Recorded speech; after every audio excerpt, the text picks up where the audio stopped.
So looking at 2023, so as you've already stated in the question, was a challenging year. So inflation, interest rate, geopolitical, troubles, no matter where you looked almost. So of course, it's been a tough market to grow. When I look at the major accomplishments, of course, what makes me most proud, of course, is our own e-com development.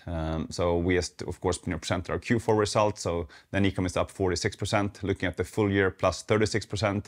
If we benchmark that to how the market is performing, in best case, we believe it's flat. We know in Sweden it was flat last year. We did 39% plus in Sweden. So, of course, tremendous growth on own e-com, which in case, of course, has to do with a strong brand, good momentum, and of course a very strong team in place that has the ability to continue to drive strong traffic, and with that high conversion leading to a very quick growing channel. On the downside though, we had massive challenges with a few of our distributors. So looking at our last year results, the reason why we didn't grow more is only related to our distributors declining more than 50% versus last year. And that is partly due to, of course, the nature of being a distributor. So then you have a local entrepreneur sitting in a market. We have a big one in Norway. We have one in UK. And of course, they're buying products from us in US dollar, and then they're selling in local currency. And of course, last year, the US dollar was developing fairly well, whilst the pound, the SEK, the NOK did not so well. So of course, part of the drop is them trying to time, currency swings. Of course, they want to buy when the dollar is as weak as possible, because that will then improve their margins. And of course, that never really happened until probably the last 2 months of the year. So we anticipate that with a bit more focus, it'll probably be slower swings going forward. But again, of course, our main focus is own e-com and own wholesale channels, not so much the distributors.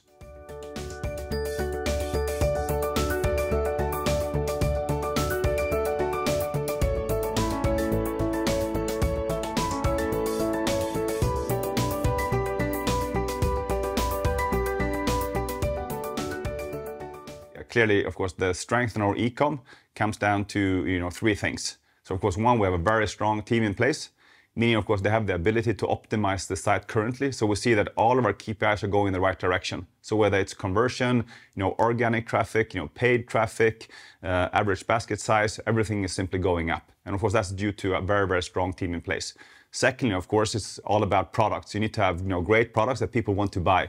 And of course, our collection development, very much data-driven, that's been very, very good and really, really been received well by end consumers. And of course, last is all about the brand. So of course, the stronger the brand, the more premium price you can charge for your products. And we see in all our markets that the brand is getting stronger and stronger and stronger. And if you combine the 3, well, then that's when you see these fantastic growth numbers in own channels such as own e-com. When it comes to the distributors, again, it's related to their purchase pattern. Buying in US dollar, selling in local currency, and they want to time that. And they simply waited a bit long to repurchase. That's why we're declining. And on top of that, of course, they don't sell out as much, and also they're not working that much with e-tailers, and we see that e-tailers is driving a lot of the growth in some of the other markets. But in terms of e-com, of course, we'll continue to focus. That's one of our key priorities. In terms of distributors, of course, we might spend a bit more time with them. But as we said 5-6 years ago, driving and operating with distributors in a market where there's really no borders is not the future we believe.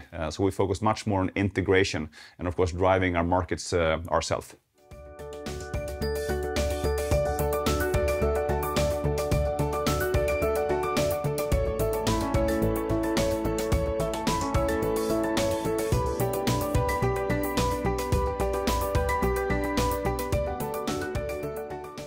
One key lever to drive profitable growth is to have high gross margins.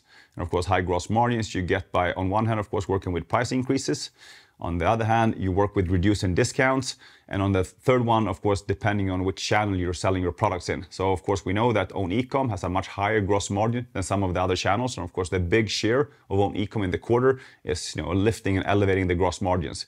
We did also prior quarters where we worked a lot with discounts. So of course, reducing discounts. And of course, you can only do that if the brand is getting stronger. Otherwise, of course, you will simply drop sales too much. So reducing discounts is the second reason why our margins is going up.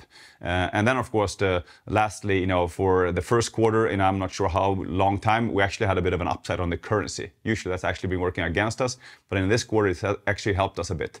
But the biggest contribution to the high margin has been e-com share increasing and constantly reducing discounts. And of course, if you still then have a very strong cost control in place, well, that's going to then trickle down to profit. And that's the reason why we saw such a fantastic operating margin in Q4.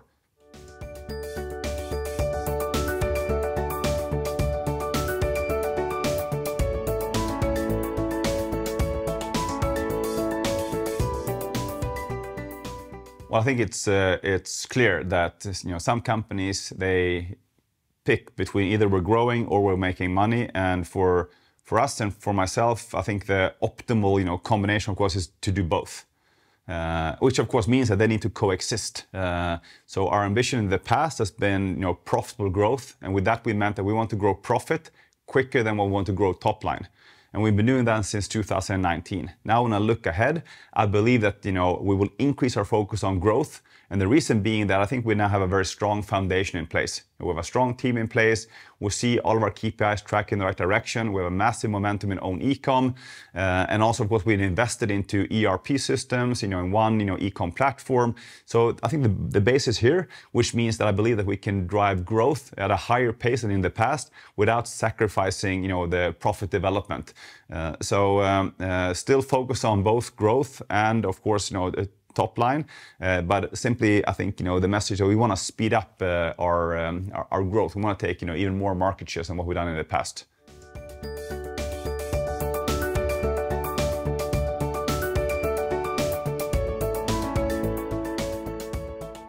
When it comes to Björn Borg, then of course one thing that you would want to look at is how our sports apparel collection develop. So that's going to be a clear sign whether we are successful in our transition to move the company from being underwear to becoming a sports brand for both women and men. So that will be one thing that I would look for. And of course, looking back, we have 9 quarters of growth on sports apparel. Looking at last quarter, we were growing 17%. Looking at last year, we were up 19%. But that's really the growth driver. That category is 10 times as big as the underwear category, and of course a key enabler of moving the brand from underwear to sports brand. So I would follow that very, very closely. And also, of course, at the light of our communication this Tuesday in terms of the restructuring of one of our license partner in Holland when it comes to creating footwear, I would also, of course, follow how is that progressing. Would Björn Borg, continue with a new license partner, or we would do it ourselves? The message, here right now is that we will continue with footwear. We believe that's a key category, and it's needed to drive further growth. And also, we believe that the background that we have from Adidas and other companies also gives us, sufficient, in-house knowledge to actually further elevate the footwear category. But again, one of our license company went into Chapter 11, and with that, of course, short-term, challenges might occur. So I would follow that as well. And last, I would pay a bit of attention to currency development. So of course, this is a company that buys a lot in US dollar, some part also in euros, but that is selling in, almost nothing in US dollar, but is selling a lot then in different currencies. So of course, the currency will continue to have an impact if you would sort of evaluate Björn Borg. So from an investor perspective, I would look at those 3 things: sports apparel growth, what happens with footwear, and how the currency developing.